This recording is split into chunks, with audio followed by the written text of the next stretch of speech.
तर या ठिकाणी आपण क्वेश्चन नंबर 35 सॉल्व करणार आहे.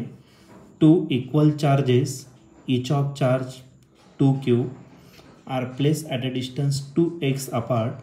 ओके, तर दोन चार्ज दिलेले आहे, दोघांची व्हॅल्यू सेम आहे 2q आणि त्या दोघांमधलं जे डिस्टन्स आहे ते किती आहे 2x. And third charge -4q is place at the mid point. तर तिसरा जो चार्ज आहे -4q तो कुठे प्लेस करायचा, या दोन्ही चार्जच्या मिडलला. Okay, the potential energy of the system is, तर आपल्याला टोटल पोटेन्शियल एनर्जी या सिस्टीमचं फाईंड करायचं आहे. हा क्वेश्चन 2021ला आलेला होता. याच्यात 4 ऑप्शनपैकी पहिले जे ऑप्शन आहे ए ते आहे -7q² divided by 4πε0x. B option आहे -14q² divided by 4πε0x. C option आहे -14q² divided by 4πε0x². D option आहे -7q² डिवायडेड बाय 4πε0x². तर या 4 ऑप्शनपैकी या क्वेश्चनचं करेक्ट आन्सर काय असणार आहे, तर याला आपण पूर्ण सॉल्व करूया आणि मग डिसाईड करूया. तर या क्वेश्चनमध्ये आपल्याला 2 चार्ज दिलेले आहे, इक्वल चार्ज दिलेले आहे आणि ते जे चार्ज आहे ते किती आहे 2q आणि त्या दोघांमधले जे डिस्टन्स आहे ते किती आहे तर 2x एवढं डिस्टन्स त्याच्यामधले आहे. तर आपल्याला मी या ठिकाणी डायग्राम काढतो आणि डायग्रामच्या साहाय्याने आपण एक्सप्लेन करू. तर 2 चार्ज दिलेले आहे, दोघांची व्हॅल्यू काय आहे इक्वल आहे. मग हा जो चार्ज आहे तो किती आहे 2q आणि इकडचा जो चार्ज आहे तो पण किती आहे 2q आणि या दोघांमधले जे डिस्टन्स आहे ते किती दिलं आहे तर 2x इतकं दिलेलं आहे. एक काम करतो, या चार्जला आपण कन्सिडर करू q1 कन्सिडर करू आणि या चार्जला आपण काय कन्सिडर केलं q2 कन्सिडर केलं. ठीक आहे, असे 2 चार्जेस आपल्याकडे अवेलेबल आहे, q1 आणि काय तर q2. त्याच्या पुढे दिलेलं आहे एक थर्ड चार्ज आहे ज्याची व्हॅल्यू किती येतं -4q आणि हा पुढे प्लेस करायचा या दोघांच्या मिडलला प्लेस करायचा.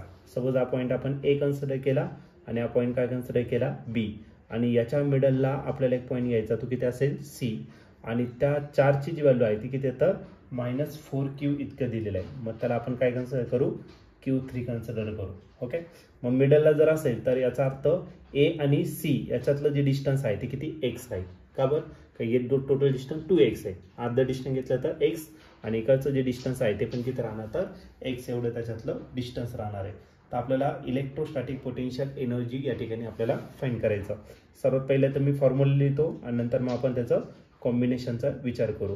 पोटेन्शियल एनर्जी जर घेतला त्याचा फॉर्म्युला असेल 1/4πε0, 2 चार्जेसचं मल्टिप्लिकेशन आणि त्या दोघांमधलं डिस्टन्स ते किती घेतलं तर आपण r1 इतकं घेतलं किंवा r कन्सिडर करू. हा जनरल फॉर्म्युला आहे.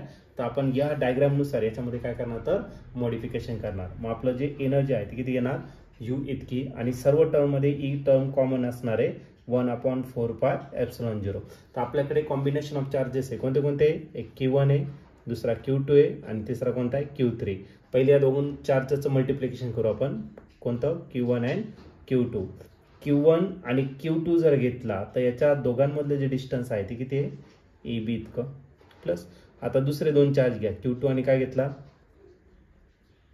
q3 आणि q2 आणि q3 जर घेतला बघा q2 आणि q3 याच्यातलं जे डिस्टन्स आहे ते किती घेतलं तर आपण cb इतकं फिगरनुसार. ठीक आहे, आता राहिले हे 2 चार्जेस कोणतं q1 आणि q3. q1 आणि q3 जर घेतलं याच्यातलं डिस्टन्स किती तर AC इतकं आहे. मग फिगरनुसार आपण ती चेंज करणार आहे. ओके, तर या झालं तुमच्या 3 कॉम्बिनेशन आणि या 3 कॉम्बिनेशननुसार आपण एक फॉर्म्युला या ठिकाणी काय केलं तर अरेंज केलेला आहे. ओके, आता u जो आहे तो तसाच राईट करणार 1/4πε0 तो देखील तसाच करणार. q1 ची व्हॅल्यू टाकून देऊ. q1 ची व्हॅल्यू किती आहे 2q, त्याला मल्टिप्लाय करायचं q2 देखील किती आहे 2q इतका आणि डिवायडेड बाय AB जे डिस्टन्स आहे ए पासून तर बी चं ते किती डिस्टन्स आहे तर 2x इतकं डिस्टन्स आहे प्लस q2 किती दिलेला आहे तर q2 आहे -4q,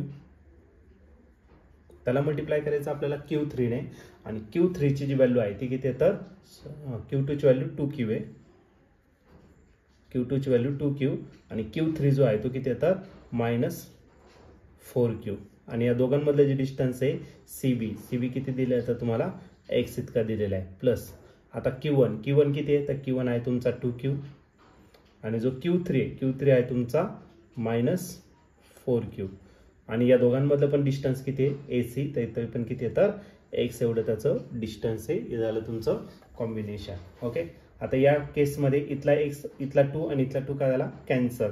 मग याला आपण काय करणार आहे सिम्प्लिफाईड करणार आहे. 1/4πε0 मी तसाच राईट केला. तर या ठिकाणी q इंटू क्यू, क्यूचा काय झाला स्क्वेअर आणि इथं राहिला 2 म्हणजे राहिला 2q² डिवायडेड बाय x. हा मायनस आहे आणि हा प्लस आहे काय झाला मायनस. 4 2 किती राहिला 8 q into Q q² divided by काय राहिला x. इथे पण सिमिलरली तसंच मायनस आणि हा प्लस काय झाला मायनस. 4 2 काय राहिला 8q² डिवायडेड बाय काय राहिला x राहिला. ठीक आहे, तर या ठिकाणी डिनॉमिनेटर जर बघितलं तर डिनॉमिनेटर सगळ्यांचा कसा आहे सेम. म्हणजे आपण न्यूमरेटरची ॲडिशन असेल तर ॲडिशन करू शकतो, सबट्रॅक्शन असेल तर सबट्रॅक्शन करू शकतो. ठीक आहे, मग u इज इक्वल टू 1/4πε0 तसंच राहील. 2q² मायनस 8q² किती झाला मायनस 6q² आणि परत मायनस 8 आला तुमचा. म्हणजे दोघांचे ॲडिशन केलं तर -8 मायनस किती झालं तर -14q². ओके, तर याची जी ॲडिशन आहे टोटल ती किती ना -14q² आणि डिवाइड बाय काय राहिला तर तुमचा x राहिला. ओके, आता याला जर तुम्ही सिम्प्लिफाईड नाही केलेलं आहे त्याने याच पद्धतीने आन्सर लिहिलेलं आहे. फक्त याला काय करू आपण रिअरेंज करू. मग जो u आहे तो काय आहे वरती -14q² टोटल डिवाइडेड बाय 4πε0 आणि काय राहिलं तर x. ओके, तर याला सिम्प्लिफाईड केलेलं सिम्प्लिफाईड करू शकता तुम्ही. 2 ने याला डिवाइड करता पण ऑप्शन नाही आहे, तर त्याच्यामुळे याचं जे आन्सर असणार आहे ते असणार आहे ऑप्शन नंबर बी. या क्वेश्चनचा आन्सर असेल ऑप्शन बी. आणि ऑप्शन बी म्हणजेच किती -14q² divided by 4πε0 x. Okay, या क्वेश्चनचा काय असणार आहे फायनल आन्सर.